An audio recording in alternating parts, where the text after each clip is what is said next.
Okay, I'm going to provide an update to my page just so people can see where I'm at.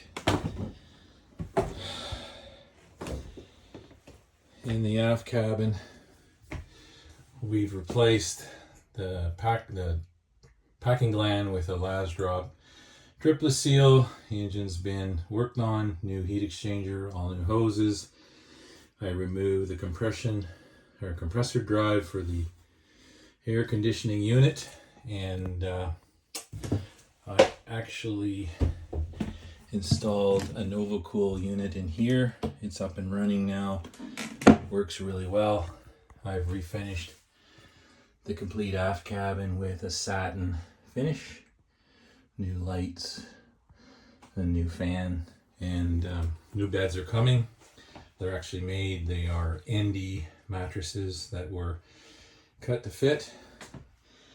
New section of floor, and then I replaced the board down here for the engine panel because it was quite rotten over the years, and I installed a vent in there to allow air circulation for the refrigeration. So, and then up here I had originally pulled all these cabinets out to get new countertops installed and fit underneath so they look seamless. I installed a new fan and then all new countertops. I still have some finishing work to do. New lid for the refrigeration. Then a new Force 10 stove, 3 burner.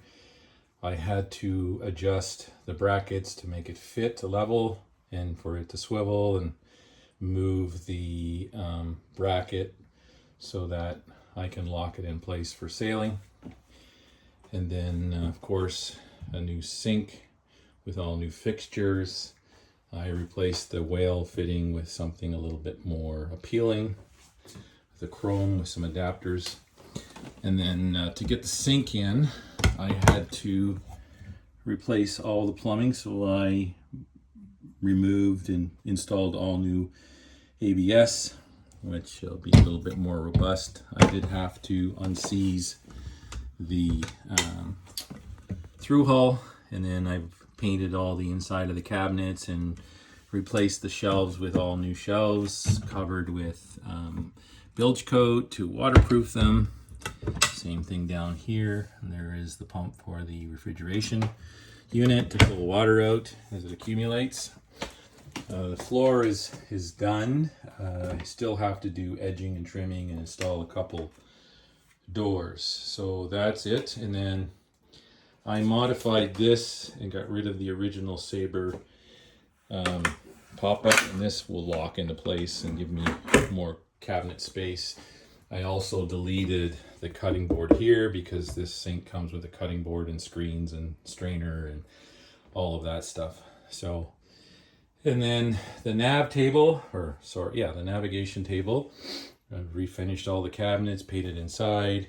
I did replace this piece of teak and holly flooring before I did this piece. They don't quite match. I'm debating whether or not I will replace it with a matching piece. I've done a bit of electrical work, a new DC panel to run accessories. There will be an electric toilet, so I'll switch it off of that. Plus I've got USB, USB chargers at all the locations in the aft cabin, forward cabin, galley. This is the Garmin VHF. I'm going Garmin all across the system with a Fusion radio. That's somewhat disappointing. It doesn't sound that great. It does have an amplifier in behind it, but sounds a bit tinny. I think it might change when I have furniture in the boat.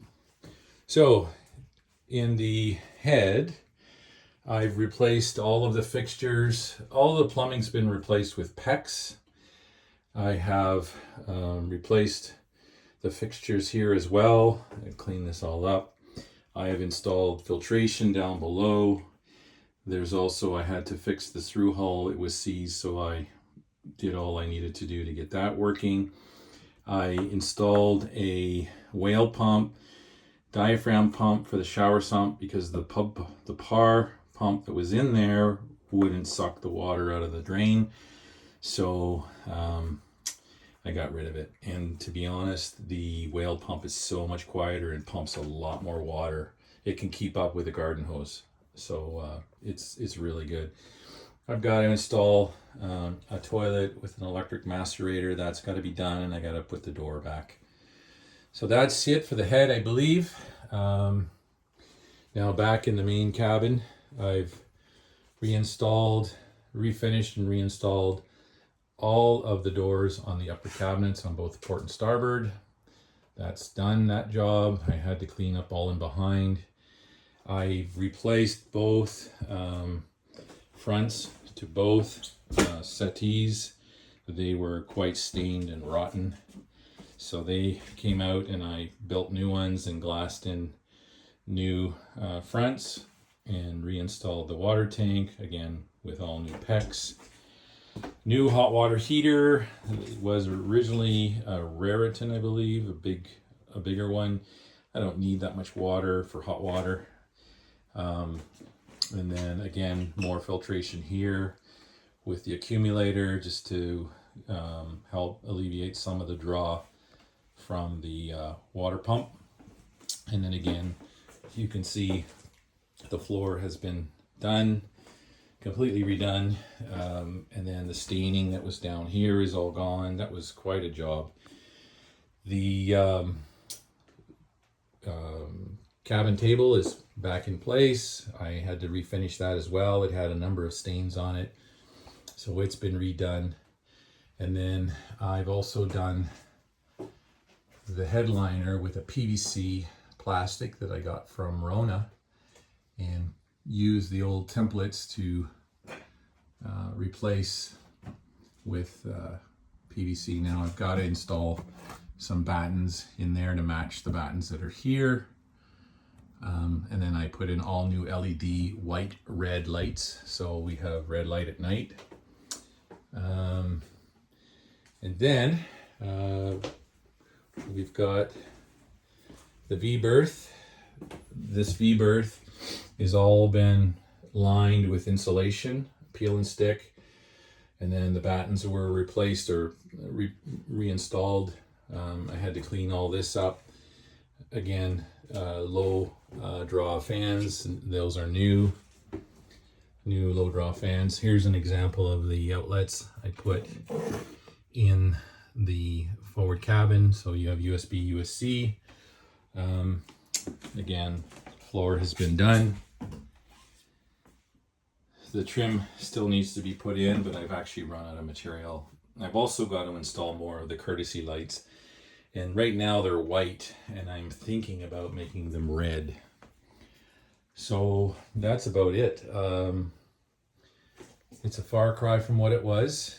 I've found out that the port lights, all the lenses, 5 of the 6 lenses are leaking.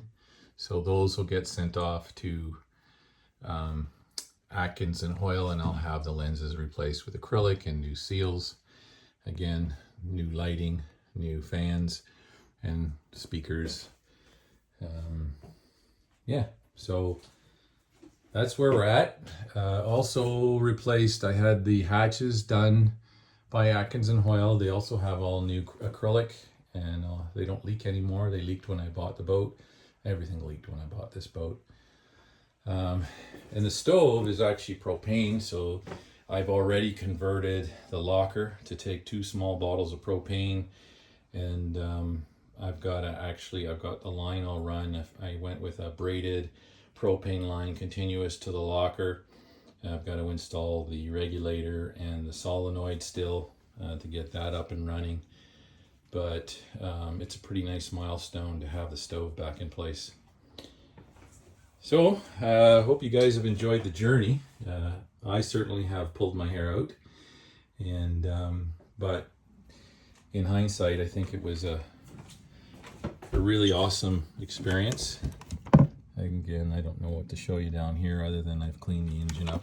I also had to replace some of the diesel return lines and the gas, or the seals, the banjo washers, because they were leaking on the return, so it smelled a little bit like diesel. I also put a serpentine system on this engine to replace the V-belt, and I eliminated all of the compressor system from the previous owner. And then up here there was a control inside, and it left a big hole inside the front of the galley. So what I did was I just made a false drawer, and you can see the screws, but I think it's fine. It's better than a big gaping hole or something where you can really tell it was repaired. But yeah, that's it. Over and out.